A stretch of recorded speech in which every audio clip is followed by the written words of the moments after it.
Winston Churchill was an eloquent and inspiring speaker, with many popular quotes attributed to him. But the only quote of his that I know by heart was learned in my introduction to architecture class in 2019. We shape our buildings, and thereafter they shape us. Churchill made this quote on the floor of the House of Commons in October of 1943, after German incendiary bombs had destroyed the House of Parliament during the Blitz on London. Churchill argued that the rectangular adversarial pattern of the House should be retained, as opposed to a semicircular pattern that other MPs at the time argued for.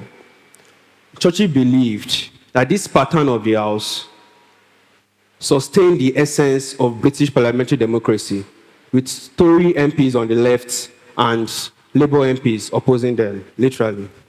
Have you watched British PMQs and observed how lively they are?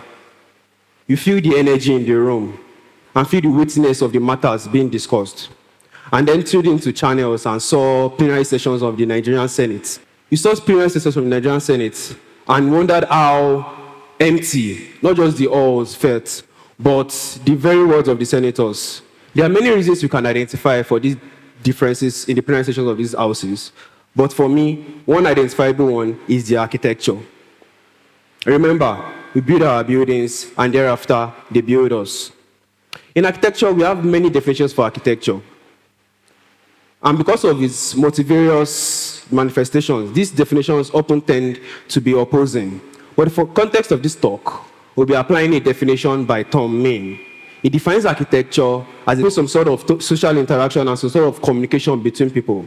And he adds that to change environment is to change behavior.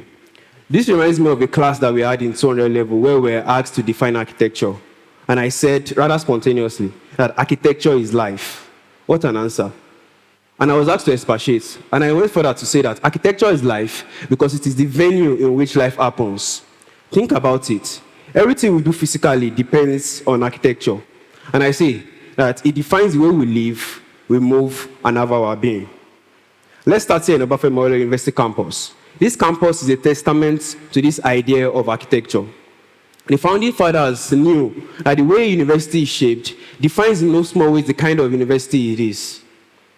The buildings of Obafemi Memorial University campus are living heritage assets. And it's interesting to know that there are ongoing efforts now to ensure that the core of the campus is designated as a World Heritage Site.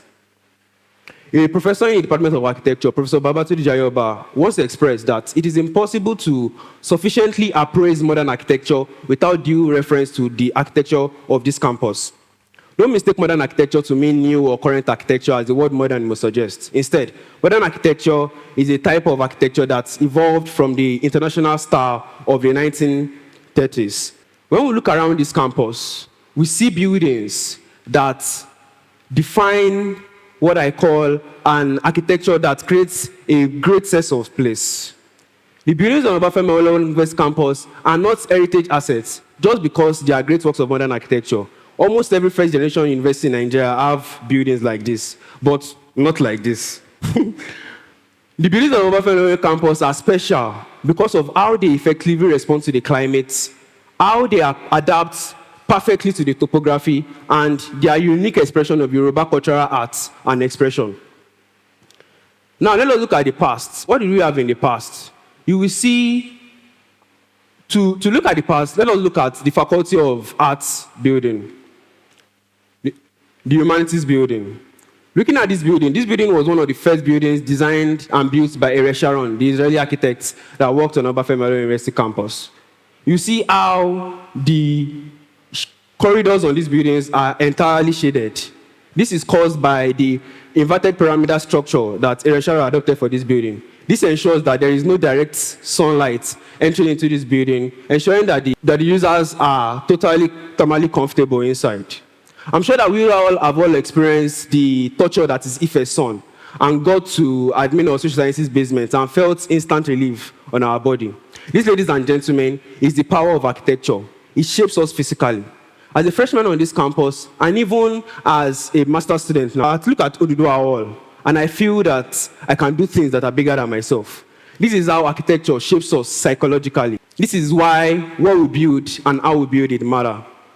Our campus in recent years has experienced very major changes.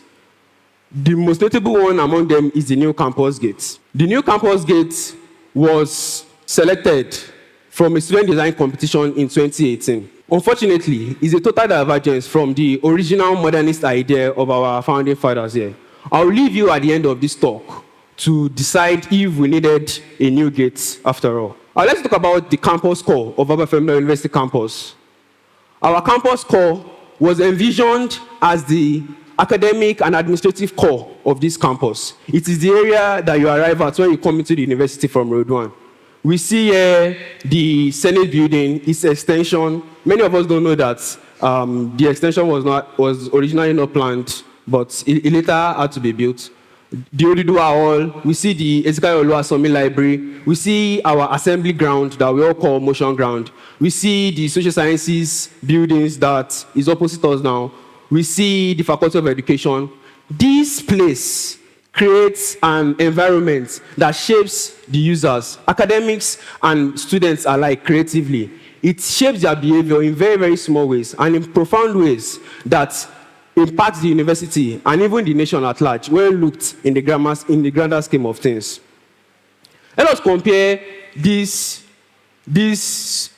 design of these old buildings to the new ones that we now have on Obafemi in this campus. The criticism of these new buildings is based on the fact that they lack what makes the old buildings what they are. They lack what makes Obafemi University campus the most beautiful campus in Africa. Have you ever noticed that you tend to stay longer and gist with your friend after a lecture at, say, Odd 1 or HSLT as opposed to a lecture at 1,000 seaters?